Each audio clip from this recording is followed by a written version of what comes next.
Assalamualaikum warahmatullahi wabarakatuh. Nama saya Dilo Farah Balina dari kelas PAIA 9. Di sini saya akan menjelaskan mengenai konsep fikih.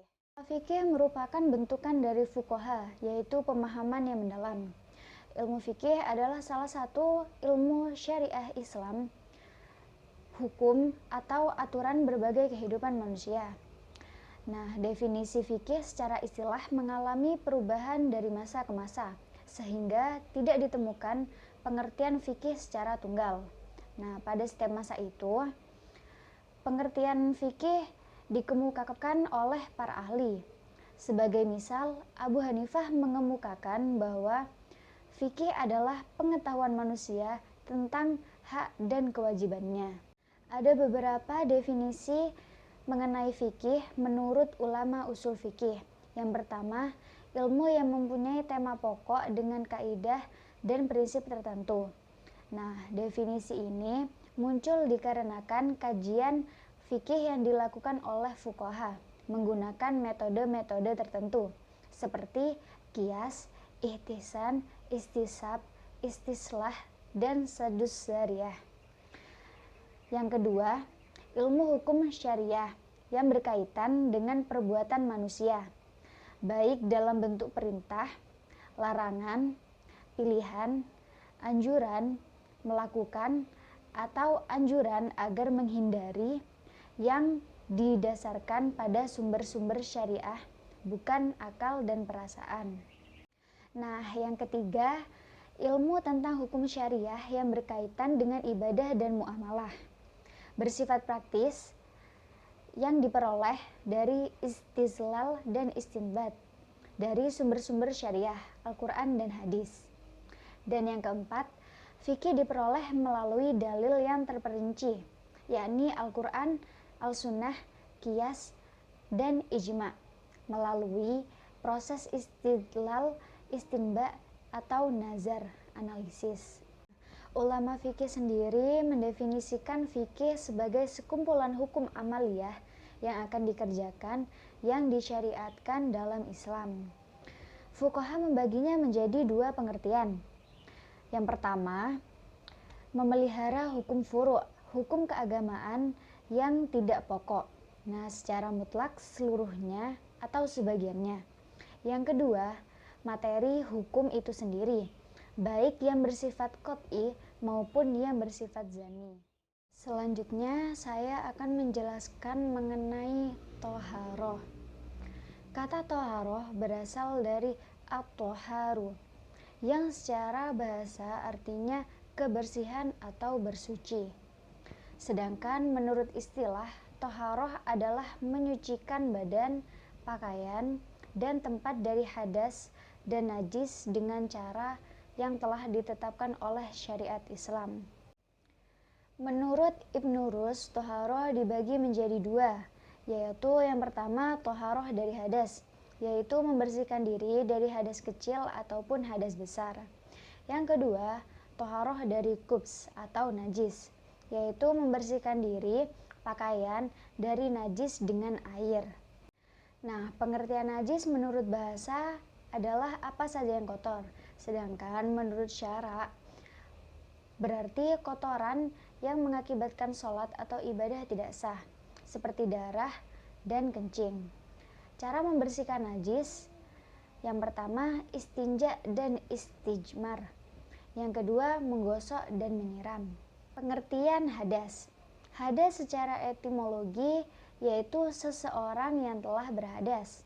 Sedangkan secara etimologi, hadas ialah sesuatu yang mengotori anggota tubuh yang bisa mencegah sahnya sholat, seperti junub, haid, nifas, dan lain-lain. Hadas disebutkan menjadi dua ciri, yaitu hadas kecil dan hadas besar. Hadas kecil bisa disucikan dengan wudhu dan tayamum, sedangkan hadas besar bisa disucikan dengan mandi. Alat untuk bersuci ada tiga. Yang pertama, air.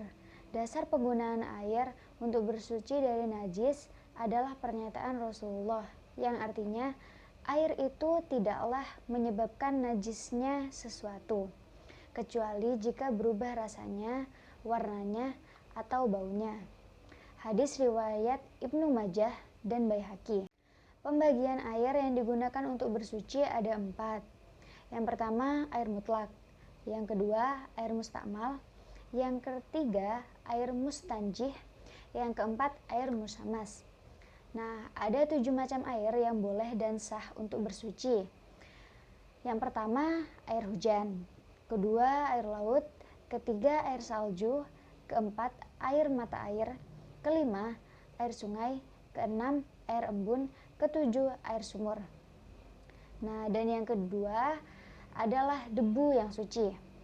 Nah, ketika seseorang ingin bersuci dalam artian bersuci dari hadas dan dia tidak menemukan air untuk itu, maka diberikan kemudahan untuk masalah itu, yaitu dengan bersuci dengan debu yang disebut dengan istilah bertayamum. Nah, yang ketiga, benda-benda yang dapat menyerap kotoran seperti batu, tisu, kayu, dan semacamnya. Nah, dalam hal ini dikhususkan untuk menghilangkan najis seperti untuk beristinja. Pembagian najis. Najis dibagi menjadi 2. Yang pertama, najis ainiyah. Nah, najis ainiyah ini merupakan najis yang berwujud atau najis yang bisa terlihat oleh mata. Sedangkan yang kedua, najis hukmiyah. Najis hukmiyah ini adalah najis yang sudah tidak terlihat oleh mata, tidak berwarna, dan sudah tidak berbau. Dari berat ringannya, najis dibagi menjadi 3 golongan. Yang pertama, najis mughaladoh, yaitu najis yang berat. Yang kedua, najis muhaffafah, najis yang ringan. Dan yang ketiga, najis mutawassitoh, yaitu najis yang berada di pertengahan antara berat dan ringan. Nah, pembagian hadas itu ada 2, hadas besar dan hadas kecil. Selanjutnya, saya akan menjelaskan mengenai pengertian istinja, istijmar, wudhu, mandi, tayamum, dan menyapu 2 sepatu. Yang pertama, pengertian istinja. Istinja menurut bahasa ada 2 perbuatan, yaitu membersihkan diri dari najis. Nah, menurut syara, istilah istinja adalah perbuatan yang dilakukan untuk menghilangkan najis dengan menggunakan batu atau air. Yang kedua, pengertian istijmar. Istijmar yaitu menghilangkan sisa buang air dengan menggunakan batu atau benda-benda semisalnya. Yang ketiga adalah wudhu. Wudhu secara bahasa berarti bersih dan indah. Sedangkan secara istilah, wudhu digunakan untuk menghilangkan hadas kecil dengan tata cara dan niat tertentu. Yang keempat, mandi. Mandi yaitu meratakan seluruh air ke anggota tubuh yang bertujuan untuk menghilangkan hadas besar. Yang kelima adalah tayamum. Tayamum adalah pengganti wudhu atau wajib mandi yang tadinya harus menggunakan air bersih digantikan dengan menggunakan tanah atau debu yang bersih. Yang keenam, menyapu 2 sepatu, mashul hufain. Ini termasuk juga salah satu keringanan dalam Islam. Ia membolehkan bagi para orang yang tidak menetap atau musafir ketika berwudu tidak usah untuk membuka sepatunya, hanya dengan mengusap sepatu. Selanjutnya, saya akan menjelaskan mengenai sholat. Nah, waktu-waktu sholat terbagi dari 5 waktu. Yang pertama, sholat zuhur. Sholat zuhur dimulai sejak tergelincirnya matahari hingga bayangan benda sama panjang dengan benda tersebut. Yang kedua, sholat asar. Dimulai ketika bayangan benda sama panjang dengan benda tersebut hingga menguningnya matahari. Yang ketiga, sholat maghrib. Waktu sholat maghrib dimulai sejak matahari terbenam hingga awan merah di ufuk barat menghilang. Yang keempat, sholat isya. Dimulai sejak menghilangnya awan merah sampai tengah malam. Yang kelima, sholat fajar. Terbagi menjadi 2, yaitu fajar kadzib dan fajar shodiq. Nah, fajar kadzib yaitu cahaya putih yang menjulang panjang yang tampak di sisi langit. Kemudian cahaya tersebut menghilang yang diikuti dengan kegelapan. Sedangkan fajar sodik yaitu cahaya putih panjang melintang yang muncul di ufuk timur.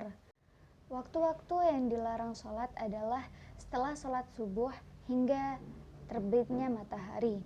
Yang kedua, ketika matahari terbit hingga meninggi seukuran 1 tombak. Yang ketiga, ketika matahari tepat di atas kepala hingga tergelincirnya ke arah timur. Keempat, sholat asar hingga matahari terbenam. Dan yang kelima, sholat sunnah setelah iqomah dikumandangkan. Tempat-tempat yang dilarang untuk melakukan sholat adalah kuburan, kamar mandi, dan penderuman kandang unta. Kemudian saya akan menjelaskan mengenai puasa. Nah, puasa yaitu menahan hawa nafsu dari makan dan minum, dari sesuatu hal yang membatalkan puasa. Nah, puasa ini diniatkan untuk ibadah kepada Allah. Macam-macam puasa. Puasa ada 3, yaitu puasa wajib, puasa sunnah, dan puasa yang dilarang. Nah, puasa wajib ini dibagi menjadi 3 macam. Yang pertama, puasa wajib karena zamannya atau waktunya, yaitu puasa Ramadan. Yang kedua, puasa wajib yang dikarenakan sebab, yaitu puasa kafarat.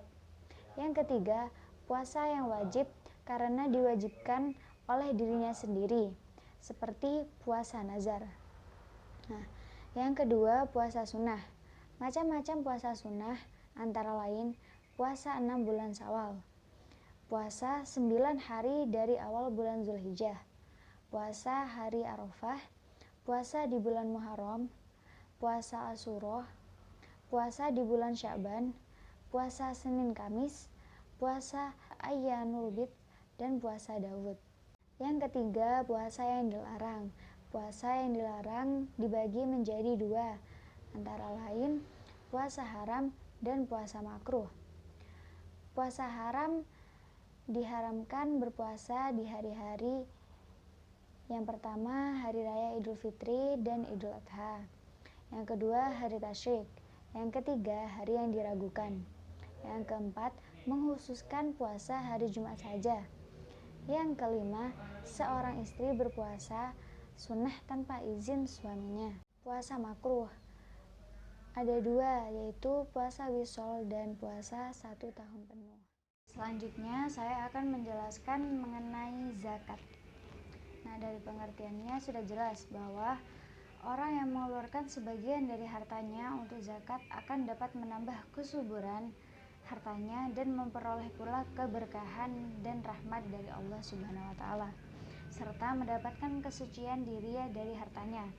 Selain itu, hartanya akan senantiasa tumbuh dan berkembang menjadi lebih banyak, dan harta yang dimiliki akan selalu beres dan dijauhkan dari berbagai macam kemudaratan. Nah, zakat merupakan rukun Islam yang ketiga, dan Allah Subhanahu wa taala mewajibkan untuk menunaikan zakat. Zakat dapat membersihkan pelakunya dari dosa dan menunjukkan kebenaran imannya. Adapun caranya dengan memberikan sebagian harta yang telah mencapai nisab dalam waktu 1 tahun kepada orang yang berhak. Menurut jumhur ulama, syarat wajib untuk mengeluarkan zakat adalah sebagai berikut: beragama Islam, berakal sehat dan dewasa, merdeka, milik sempurna, berkembang secara real atau estimasi, sampai nisab, cukup haul, dan bebas dari hutang. Nah, macam-macam zakat pada dasarnya ada 2. Yang pertama zakat mal, yang kedua zakat fitrah. Nah, zakat mal ini yaitu zakat yang berkaitan dengan kepemilikan harta tertentu dan memenuhi syarat untuk dizakatkan.